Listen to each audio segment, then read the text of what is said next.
Howdy y'all, welcome back, thank you for being here. The meticulous nature in which the history of man has been set to paper, engraved in our memories, into our societal conscious, through the constant reiterating of the same contrived and calculated stories, often presented to us as undeniable fact.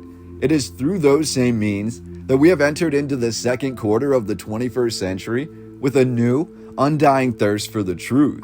The threads that have been sewn tightly, orchestrated to the melody that was meant to keep us docile and agreeable, have only recently begun to truly unravel.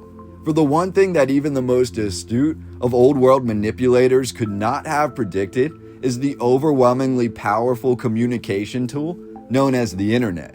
A phantom timeline is a proposed theory where certain events in our history may have been manipulated to create a more agreeable past for those who attempted to pierce the veil, control industry, and rewrite the timeline. As I've mentioned previously, one of the most amazing aspects of our culture prior to the 20th century was our ability to conquer nature's harshest conditions. Yet the true discourse in that discussion comes through trying to understand if the information is to be trusted. Because when we look at the history of sports clubs and professional sports in the Americas, it appears to all begin in the fledgling landscape of Canada in the early 1800s. However, when I say sports clubs, at least in this instance, we are discussing elite and often secretive organizations who would meet under the auspices of transforming the landscape around them through the usage of sport. And in many instances, these clubs are given credit for epic architectural achievements as well as scientific discoveries which paved the way for modern society to begin to thrive in these specific regions. And all of this, somehow, ties back to the frigid tundra of Montreal, Quebec, Canada. This is the current narrative, which I will rapidly try to decipher with you, while also pointing out the glaring anomalies of which we have been presented with over the last 200 years. The first Winter Olympics were not held until January and February of 1924, and they were originally known as International Winter Sports Week.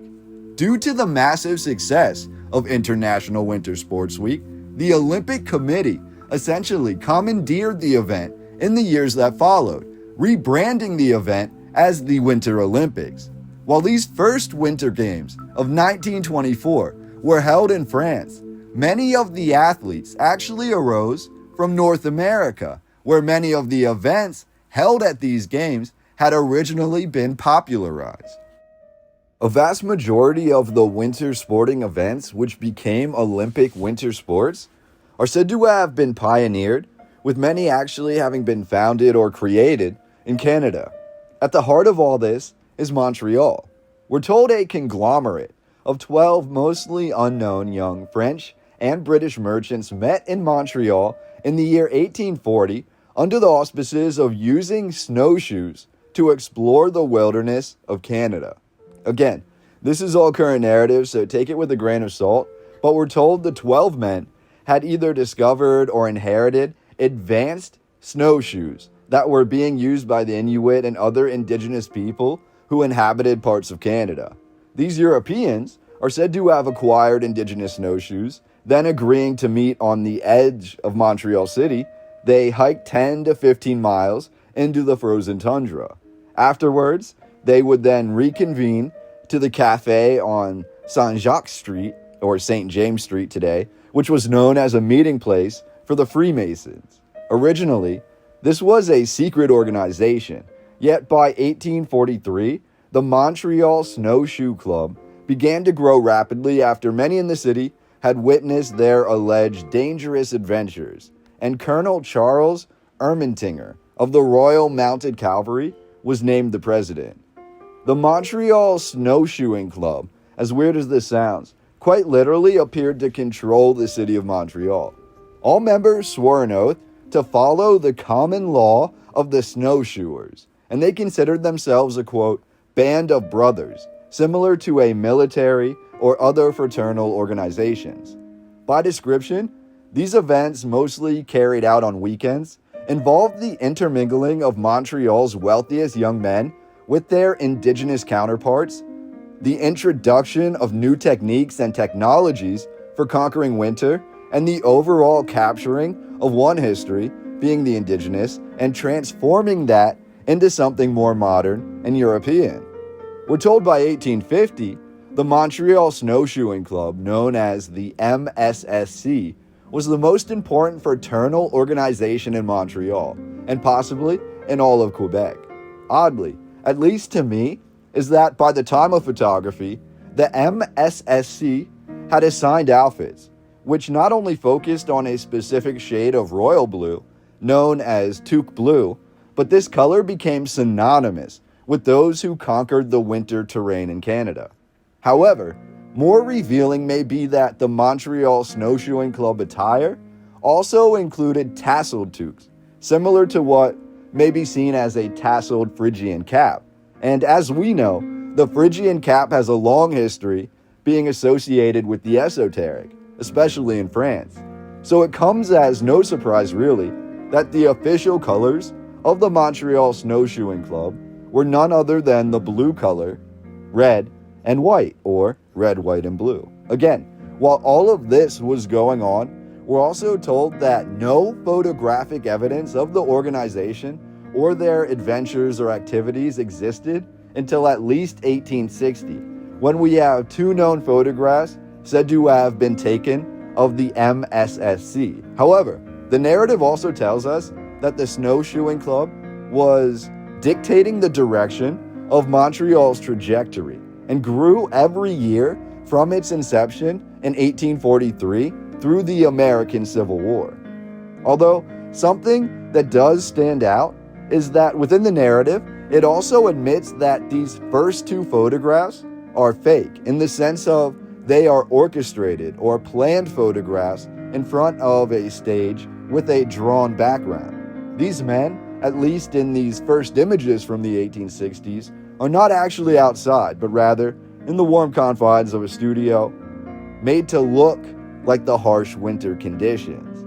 If that doesn't reveal anything about this narrative, I don't know what does. But the narrative goes on to claim that many members of the MSSC were so offended by this idea of fabricated photographs that they refused to appear in the images, and the staged photographs created a divide in the fraternal group that would cause them to refuse to pose for any photographs for some years afterwards.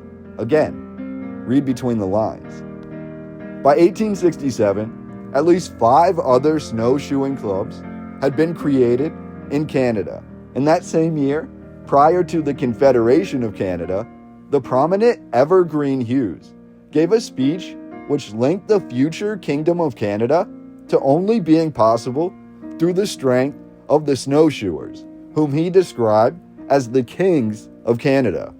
Still, a public history of the Montreal Snow Shoeing Club was not written until at least 1882, almost 40 years after the events that led to the founding of the group. Could it be possible that the history of the Montreal Snow Shoeing Club is actually one of inheritance and fabrication, much like many other aspects of our accepted history?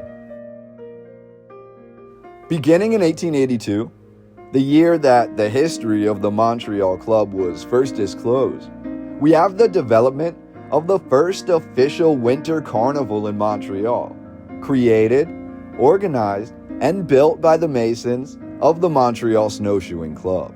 Again, the information here is actually pretty scarce, but in 1882, planning began for the 1883 Winter Carnival, the first in a long series of Winter Carnivals that would eventually lead to the founding of the Winter Olympics.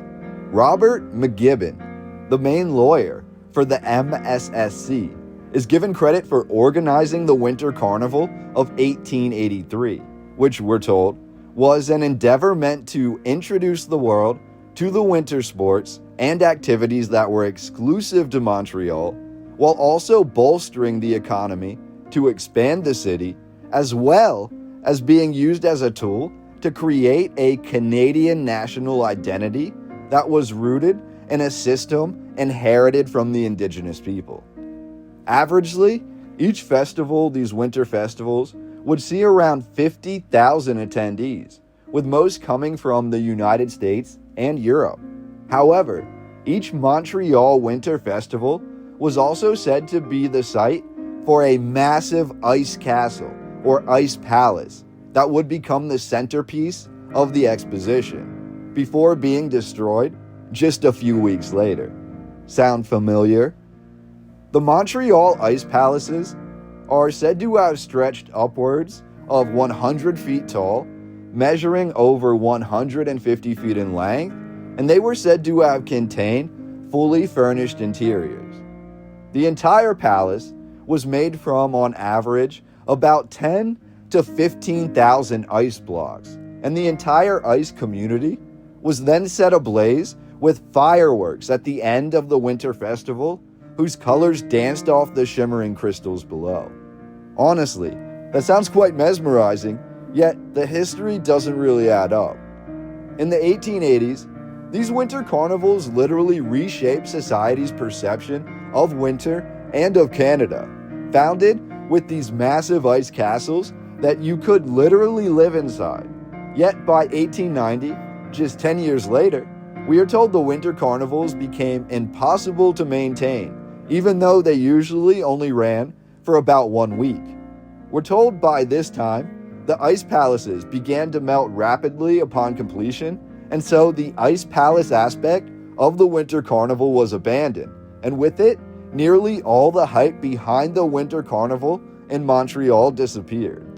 Could these discoveries throughout Canada, mainly attributed to highly secretive societies and elite groups of merchants and masons that are considered to be explorers, could their discoveries and their subsequent abandonment actually paint to a narrative that was a bit embellished, if not fabricated? 1889 was the last winter carnival of the original ones that were held in Montreal, and this one was orchestrated by the Montreal Snow Shoeing Club. However, attendance was minimal. And yet, just like all good narratives filled with a lot of nonsense, we're told in June of 1888, Lord Frederick Stanley was named Governor General of all of Canada by Queen Victoria. By winter of 1888, Lord Stanley had become obsessed with the winter activities of Montreal and demanded a winter festival to be held the following year. At the 1889 Winter Festival, which is credited with making hockey an international sport, Lord Stanley witnessed the Montreal Victorias defeat the Montreal Hockey Club. From here, we're told Lord Stanley became obsessed with all winter sports, including hockey, which his family then introduced to Europe. By 1892, Lord Stanley purchased a highly decorative rose bowl made of silver to be awarded to the winner of his Dominion of Hockey Challenge Cup.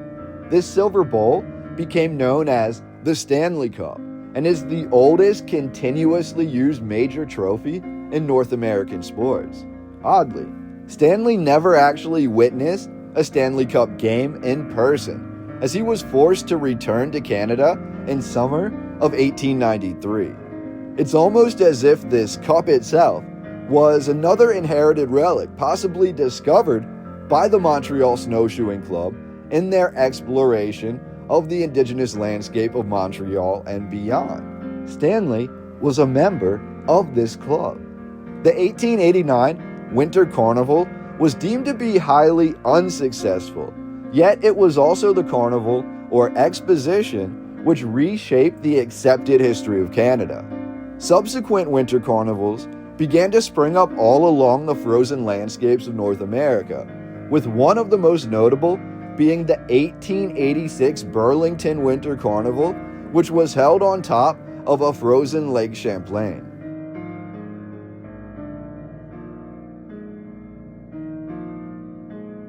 Some may see the winter carnivals as a transition from French power to a more British form of power, a transition or inheriting of lifestyles. However, it may actually stem back earlier than that to the unified kingdom that may have existed in America, which may have utilized things like advanced snowshoes and ice palaces in their everyday lives.